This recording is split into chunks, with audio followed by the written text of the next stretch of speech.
Assalamualaikum warahmatullahi wabarakatuh. Pemirsa gapai kemuliaan yang dirahmati Allah. Ibadah kurban bukan sekedar tentang menyembelih hewan kurban dan membagi-bagikan dagingnya. Lebih dari itu, kurban mengandung berbagai hikmah yang mendalam. Daging dan darah yang dihasilkan bukanlah yang utama, melainkan keikhlasan hati orang yang berkurban. Allah Ta'ala telah berfirman dalam Quran Surat Al-Hajj ayat 37 yang artinya daging hewan kurban dan darahnya itu sekali-kali tidak akan sampai kepada Allah. Tetapi yang sampai kepada Allah hanyalah ketakwaanmu. Demikianlah dia menundukkannya untukmu agar kamu mengagungkan Allah atas petunjuk yang dia berikan kepadamu. Berilah kabar gembira kepada orang-orang yang muhsin. Masya Allah. Pemirsa, hari ini insya Allah kita akan belajar dan mengkaji bersama tema yang sangat menarik terkait belajar ikhlas dari ibadah kurban. Seperti biasa saya tidak sendirian, sudah hadir bersama saya di studio ada Gurunda dan ayahanda kita semua. Kita sambut Kiai Haji Haris Sakam. Assalamualaikum. Waalaikumsalam warahmatullahi wabarakatuh. Sehat. Sehat. Belum ditanya tapi udah sehat. Alhamdulillah. Saya udah tahu mimiknya mau nanya sehat. Pasti satu paket soalnya sehat. Pak Kiai, hari ini pembahasannya menarik sekali. Kita sudah masuk bulan Zulhijjah ya. Kita akan bahas soal kurban. Ini juga supaya mudah-mudahan kita bersemangat ya untuk melaksanakan ibadah kurban. Nanti kita akan bedah hikmahnya apa saja. Saya juga mengingatkan bagi Anda pemirsa yang juga memiliki pertanyaan, Anda bisa mengirimkan pertanyaan Anda berupa teks maupun video melalui nomor WhatsApp yang tertera di layar kaca. Baik, Pak Kiai, kita kalau bicara soal kurban, ibadah kurban, kadang-kadang itu dibilang mampu, tapi juga banyak orang yang kemudian menganggap dirinya belum uang saya kan terbatas gitu. Nah, bagaimana sebenarnya kita memaknai kurban itu? Apakah kurban itu harus dipaksakan? Atau sebenarnya memang menunggu kita memiliki kelonggaran rezeki? Atau seperti apa Pak Kiai? Tafadhol. Baik, bismillah walhamdulillah wassalatu wassalamu ala rasulillah amma ba'du, Mbak Mila dan para pemirsa dimanapun Anda berada. Di dalam Al-Quran itu kita bisa menyampaikan bahwa antara ulama yang satu dengan yang lainnya itu berbeda pendapat. Fasalli li rabbika wanhar. Fasalli maka hendaklah kau dirikan salat. Itu yang dimaksud itu adalah Idul Adha. Wanhar, kemudian kau melakukan sembelih kurban. Jadi nggak boleh menyembelih sebelum salat. Itu maknanya itu pertama. Ulama mengatakan kalau salatnya itu sunnah maka kurbannya juga sunnah. Karena dua perbuatan yang digandengkan. Fasalli li rabbika wanhar. Salatlah kau kepada Allah Idul Adha, wanhar dan kau sembelih kurban. Ulama pertama mengatakan hukumnya sunnah karena dua perbuatan itu digandengkan. Oh, digandengkan. Oke. Imam Malik mengatakan wajib. Wajib. Wajib. Kenapa mengatakan wajib? Karena ada hadis yang memberikan ketegasan. Ya, man kana lahu sa'atan walam yudahi fala yaqrabanna musallana. Siapa yang punya keluasan rezeki pada hari itu? Nah, itu keluasan rezeki hari itu, hari makan hari itu ada. Untuk besok ada. Uang lebihnya itu kalau cukup buat beli 1 ekor kambing. Wajib menurut Imam Malik. Menurut Imam Malik, oke. Wajib. Kenapa wajib dia lakukan? Karena kata Nabi, kalau dia nggak melakukan itu, fala yaqrabanna musallana. Jangan sekali-kali dia mendekati tempat sholat kami. Nah, musallana, fala yaqrabanna itu nunnya nun taukid sakilah. Yang maknanya itu Allah sungguh-sungguh mengatakannya. Jangan sekali-kali dia mendekat. Karena itu keras, ada sakilahnya di situ tadi, maka Imam Malik mengatakan wajib. Wajib. Oke. Nah, yang ketiga yang dipahami bahwa Nabi Muhammad pada saat Hajjatul Wada Haji Wada di tahun ke-9 beliau melakukan haji itu, beliau menyembelih itu 63 ekor kambing. Nah, 63 ekor kambing itu beliau sebagian besar menyembelih sendiri. Tapi ketika capek kemudian diteruskan sama menantunya, Ali bin Abi Thalib. Sebenarnya pada saat Hajjatul Wada itu kan haji terakhir tuh. di perpisahan. Tahun ke-9, karena di tahun ke-10 tidak sampai bulan haji lagi. Cuma sampai Zulhijjah saja, sampai Rabiul Awal saja beliau wafat gitu. Sebenarnya orang sudah diberi isyarat. Kenapa bikin korbannya 63? Usia. Iya. Usia baginda Rasulullah. Nah, itu sebenarnya begitu. Dan pada saat itu juga perintah ayat yang mengatakan al-yauma akmaltu lakum dinakum. Hari ini sudah aku sempurnakan. Sebenarnya itu sudah isyarat-isyaratnya itu banyak gitu loh. Korban. Nah, oleh Imam Syafi'i dianggapnya adalah sunnah muakkadah. Jadi Imam Syafi'i ini yang ketiga. Yang pertama yang mengatakan sunnah, yang kedua mengatakan wajib. Kalau Imam Syafi'i mengatakan sunnah muakkadah. Nah, sunnah muakkadah itu kalau memang dia punya kelebihan, jangan tidak melakukan tiap tahun. Tuh, ini nanggung nih, saya jelasin kalian. Sekalian pakai. Saking kesunahan antara yang mewajibkan dan yang sunnah muakkadah. Kalau kita hari itu punya uang, buat makan hari itu ada, buat besok pagi ada. Masih aman. Uang lebihnya itu kira-kira 150.000. Itu cukup beli ayam sama buat masak. Maka belikan ayam, kemudian sembelih pulang pada hari Idul Adha, sembelih. Dia bukan berkurban ya, para pemirsa jangan salah paham. Niatnya bukannya berkurban. Karena pada waktu itu kata Nabi tidak ada perbuatan yang lebih bagus pada yaumun nahar min iraqati dam, daripada mencucurkan darah. Jadi menyembelih sifat bahimiyah, hayawaniyah yang dalam ini dia sembelih. Bismillahirrahmanirrahim. Tapi bukan kurban. Bukan kurban. Ya apa? Kalau sekarang kan anak-anak disuruh kumpulan uang di sekolahan, kemudian memberikan kurban. Itu sebenarnya latihan kurban. Nah, dalam rangka membunuh, menyembelih sifat hewani, sifat bahimia yang ada di dalam tubuhnya. Jadi itu tadi ya, uangnya cukup 150.000 nggak apa-apa sebagai bentuk simbol. Bukan niatnya sih bukan untuk berkurban, tapi sebagai bentuk simbol bahwa kita menyembelih ego kita, nafsu kita, sifat hewaniah kita gitu ya Pak Kiai ya. Ya, dan dia bisa jadi kaya kalau dia lakukan terus karena gini.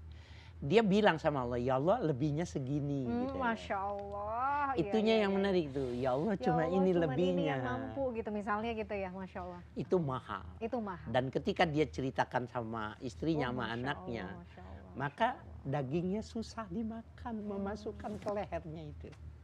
Aduh, kita aja yang mendengar begini, bagaimana Allah akan mengganti ya sebenarnya berkali-kali lipat pengorbanan.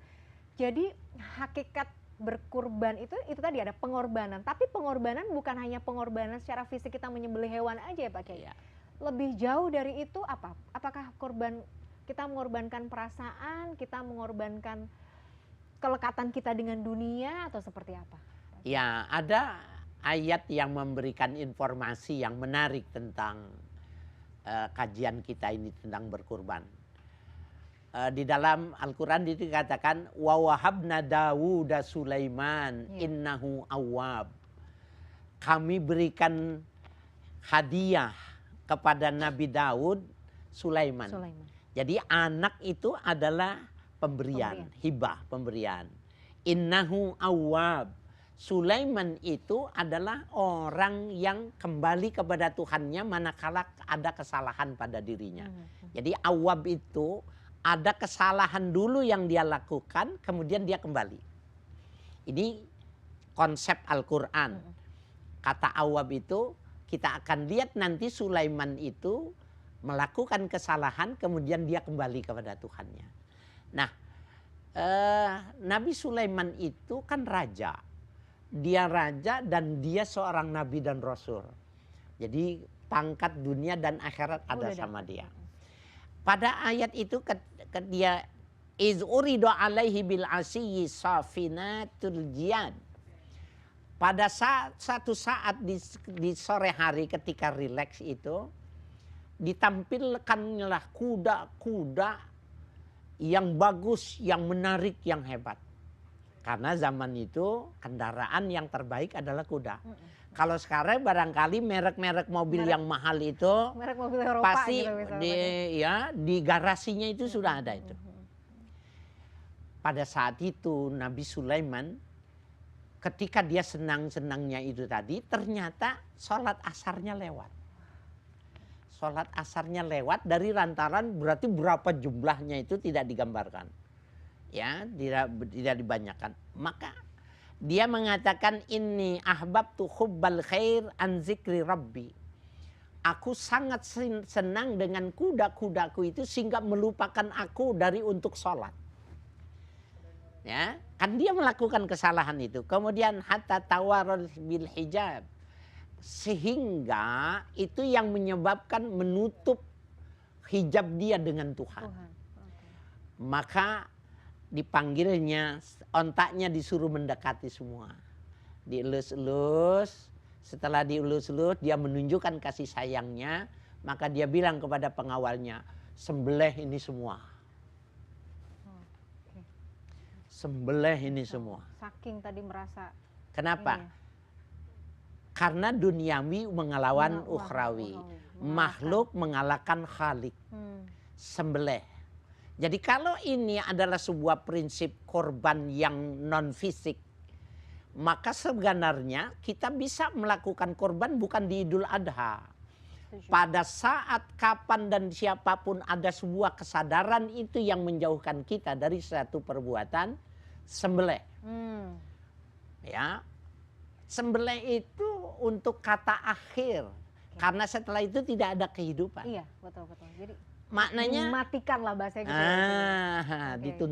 Dituntaskan saja. Masya Allah. Nah ini menarik sekali. Jadi kita bagaimana kalau kemudian kita menahan atau kita menghilangkan rasa kesenangan kita terhadap sesuatu, karena itu tadi untuk menjaga supaya Allah tuh tetap perhatian Allah itu ada pada kita, atau kita tetap yang menjadi prioritas adalah ukhrawi. Nanti kita bahas ya Pak Kiai. Apalagi sekarang kan godaannya luar biasa banyak nih, ya kan? Zaman sekarang ini kan godaan duniawi itu juga sudah nyata-nyata depan mata. Nah, bagaimana kemudian kita bisa mengontrol diri? Nanti kita akan bahas segmen berikutnya. Kita harus jeda dulu. Pemirsa jangan kemana-mana. Gapai Kemuliaan masih akan kembali. Saat lagi tetaplah bersama kami.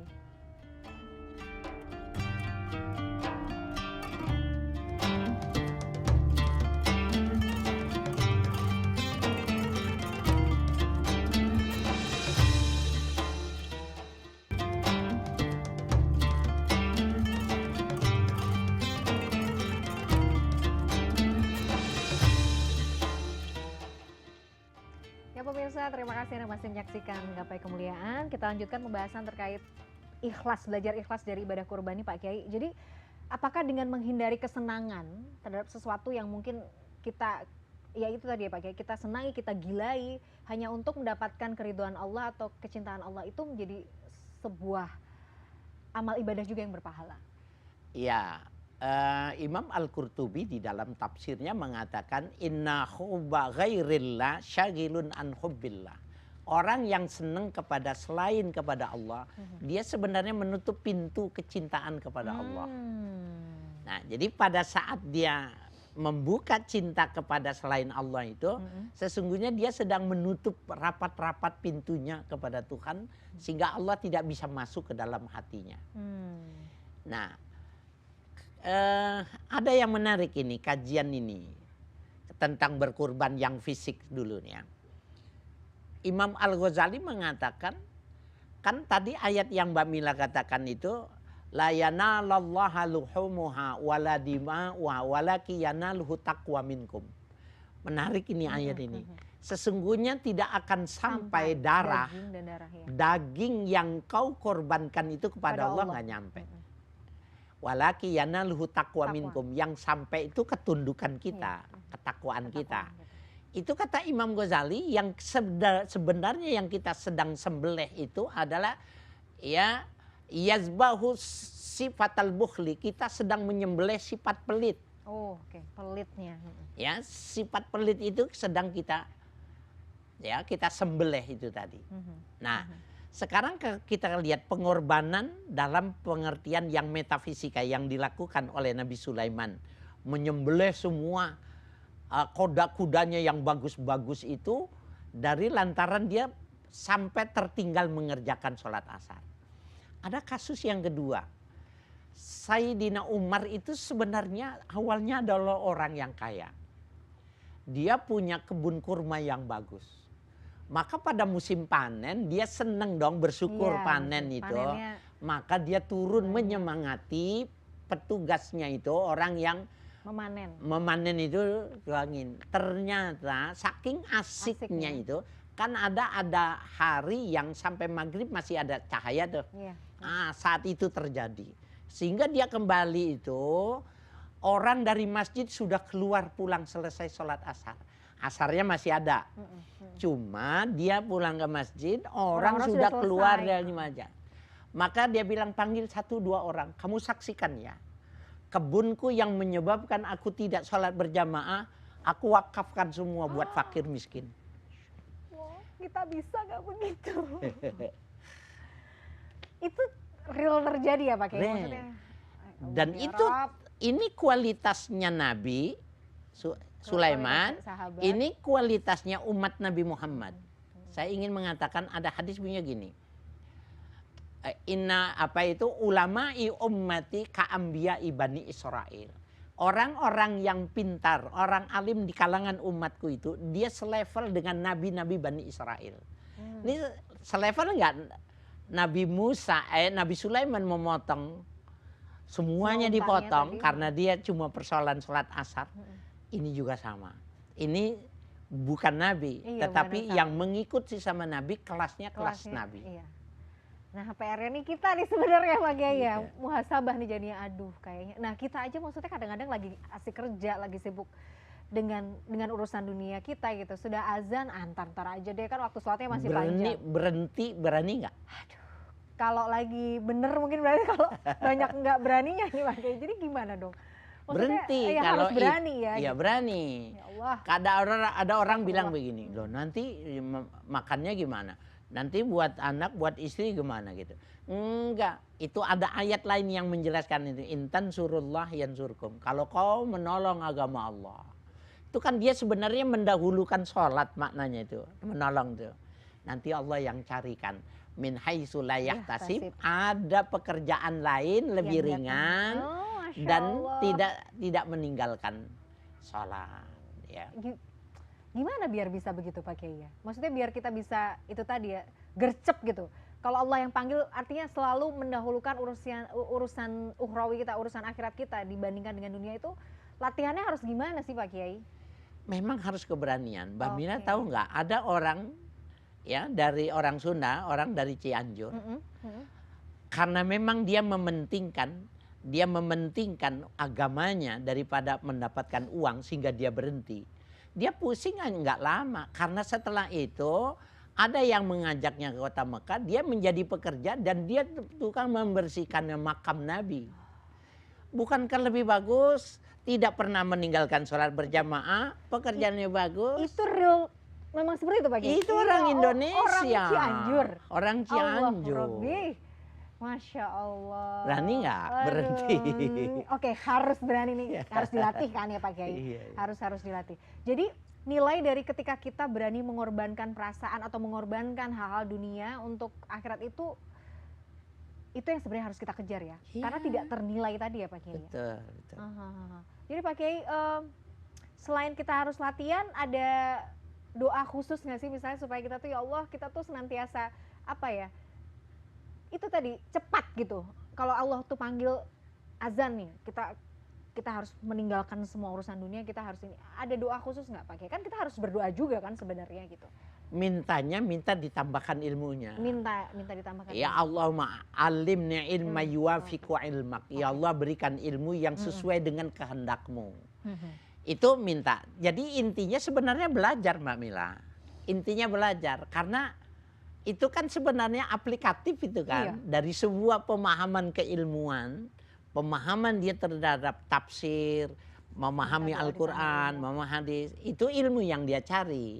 Tetapi refleksinya bisa jadi sebuah ketegasan yang ketika dia pulang ke rumah istrinya bilang, gila kamu, kita masih perlu makan ini, kamu berhenti bekerja gitu. Atau suaminya bilang, kamu kok bodoh betul sih Ma berhenti. Kamu pikir susah, gampang nyari pekerjaan. Bisa jadi ngebrank sedikit gitu lah. Tapi buktikan kita tenang, kita sabar bahwa pilihan kita nggak salah. Karena kita yakin sama Allah gitu loh. Dia lebih yakin kepada orang. Nah, itulah mungkin yang jadi implementasinya tuh bisa ke urusan kita sehari-hari. Misalnya ada orang yang mau meninggalkan, dia tahu pekerjaannya ini nyerempet-nyerempet ke hal-hal yang sifatnya syubhat atau mungkin keharaman gitu. Tapi itu tadi ada ketakutan karena aduh nanti aku makan apa, belum punya tabungan segala macem gitu. Itu gimana Pak? Harus berani juga dong berarti. Berani. Yang dia bilang saya makan apa itu kan sekarang dan besok. Iya, ya. iya. Dari awal lahir sampai dengan gitu berapa puluh tahun kamu nggak berpikir bahwa yang memberi makan itu bukan suamimu, bukan perusahaan, kantor, tapi Allah gitu. Nah. Kan udah lebih lama gitu. Iya sih. Nah itu mungkin kitanya paham, tapi kadang-kadang meyakinkan keluarga itu juga. Nah cara meyakinkan, maksudnya kadang-kadang kita sudah mengambil, saya tahu nih ini saya harus keluar misalnya dari pekerjaan yang syubhat, yang haram ini Pak Kiai. Tapi kan kadang-kadang mendapat penolakan dari banyak pihak nih, misalnya keluarga. Cara meyakinkannya gimana? Tapi jawabnya nanti ya Pak Kiai. Kita harus jeda dulu ini Pak Kiai. Ini soalnya penting ya. Penting. Bagaimana untuk memantapkan diri ya, yakin sama Allah bahwa masa depan dan rezeki Allah tuh sebenarnya masih ada buat kita. Nah ini seperti apa? Kita harus jeda dulu pemirsa, jangan kemana-mana. Gapai Kemuliaan masih akan kembali saat lagi, tetaplah bersama kami.